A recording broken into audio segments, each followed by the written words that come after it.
In 2021, Quip raised $100 million from investors to sell toothbrushes. So, in the last two episodes, we've talked about how to figure out if the market that you're in now, if you own an e-commerce business today, or if you already have one that you're considering, is growing, and how to find a new growing market if you don't have one in mind. Either if you're starting from scratch and you're like, I want to figure out a market to enter and then find a product within that market, or if you already own an e-commerce business, you find out that your current market isn't growing and you want to find one that is. So that's what we talked about in the last two episodes. And so the series that we're doing right now is about finding a massive breakthrough in e-commerce. So this is a 30-day series. We're a few episodes in, and we're discussing the 4 breakthrough barriers to find that massive growth in your business. Barrier number 1 is the market. Got to make sure you're in the right market. Barrier number 2 is the merchandise. Have to make sure you have the right products. Barrier number 3 is the marketing. We've seen massive breakthroughs in businesses just by improving the marketing because they were already in the right market with the right products. So that's barrier number 3. And barrier number 4 is the manager, or you, the person running your business. So my goal is that you can basically go through these episodes pretty much like a checklist, starting at the top and say, okay, nope, that's not my problem. That's not my problem. Oh, here's my problem. Here's the biggest opportunity for growth, and see massive growth in your e-commerce business that you already have or the one that you start in the future. So today, we're in the final episode of the market breakthrough barriers, or breakthrough barrier number 1, the market section. So we've said before that your life is much easier if you're in a growing market. E-commerce, fortunately for us, is growing 10 to 15% a year. There were some anomalies where it grew 30%, basically 2 years in a row during the pandemic. And so I believe last year, I just saw an article on Marketplace Pulse.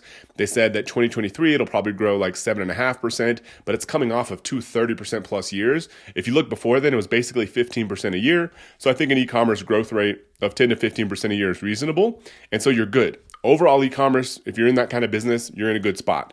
But you want to find a niche within e-commerce that's also growing, because not all of e-commerce is going to be growing. There's going to be some markets that are shrinking and some that are growing even faster. So your goal is to find the fastest growing market possible, because that's going to make your life so much easier. So we've covered a lot of that in the last couple episodes. In today's final episode of the market section, the first breakthrough barrier to e-commerce is, what if your market is not growing? What if you really want to enter one, or if you're already in one and it doesn't happen to be a growing market based on what we talked about in the last couple episodes? Now, I gave you the example of Quip because they're selling toothbrushes. They sell a lot more stuff now, but they're basically selling a nice, cool design toothbrush. And now I couldn't imagine that people were brushing their teeth more than 10 years before when Quip raised $100 million. So what was so appealing to investors? Why were they willing to spend so much money investing in a company, probably at a high valuation of revenue or EBITDA, when all the person did was sell a product that's been around forever? And so I think this is an important lesson for us to learn here. So how do you win in a market that's not growing if you insist on entering a market that isn't growing? Now, my recommendation is you find one that is, but if you want to enter a market or you're already in one that's not growing, how do you win? Step number 1, and I believe this is kind of non-negotiable, is make sure the market's big enough. And so I gave the example of a couple that I got to talk to a week ago or so, a couple weeks ago maybe, and they're doing really well selling their product. They're owning the market, but they're selling pop guns, those little wooden guns that, you pop the little piece of rubber out and the little string is attached that you see in, theme parks and that sort of thing. So they're selling those. They're doing very well. If you search for them on Amazon, they're like number 1. If you search for it on Google, their Amazon listing is number 1. So they're getting all those sales also. But the problem is that's not very big of a market. It's more of a kind of a novelty people buy every once in a while. It's not something necessarily a lot of people are searching for and buying online. So it's not that good of a market. The market is not big enough for you to spend all your blood, sweat, and tears, time, energy, money to try to build a big business in that space. So step number 1 is to make sure the market is big enough. Now, that's all going to be relative. If this is your first business, you want to make sure that you can probably build at least $1 million a year business, ideally $10 million. If you've already built multiple businesses, maybe you want to go bigger. So the first thing is to make sure that the market is big enough.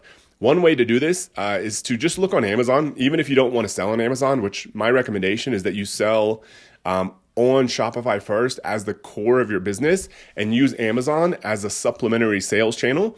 But Amazon still has a lot of good data that you can use to find out how a market is doing. Because if a consumer product is sold, there's some version of it sold on Amazon. So you can use an Amazon sales estimator that I mentioned, a business that we own called Zoof, ZOOF.com. We have a Chrome extension that'll tell you how much any product is selling.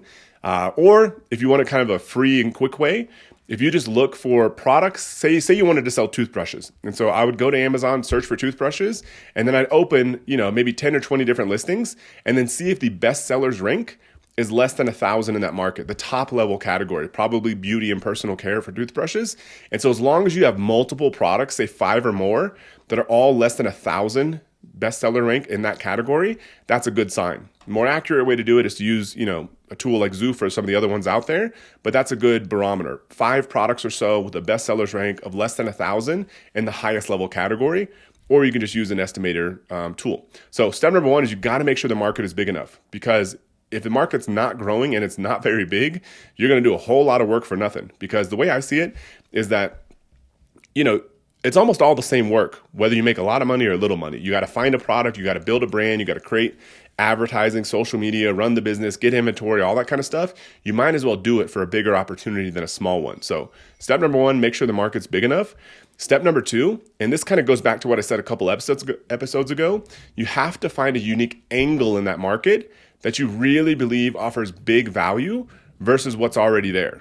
And so in a lot of markets, like the toothbrush market, for example, before Quip entered, all the toothbrushes very boring.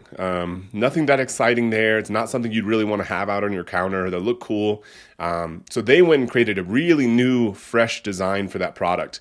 And so then it's something they're like, okay, now this looks a lot better. A company that recently did this and crushed it, the pandemic made their life kind of difficult, but was Away, the kind of travel suitcase company. Travel suitcase, little rolling sort of plastic bags. Those had mostly been pretty boring. They're all pretty much black. They're all made of either cloth or something or other. But they took a unique design edge on there and they made it kind of like influencer worthy.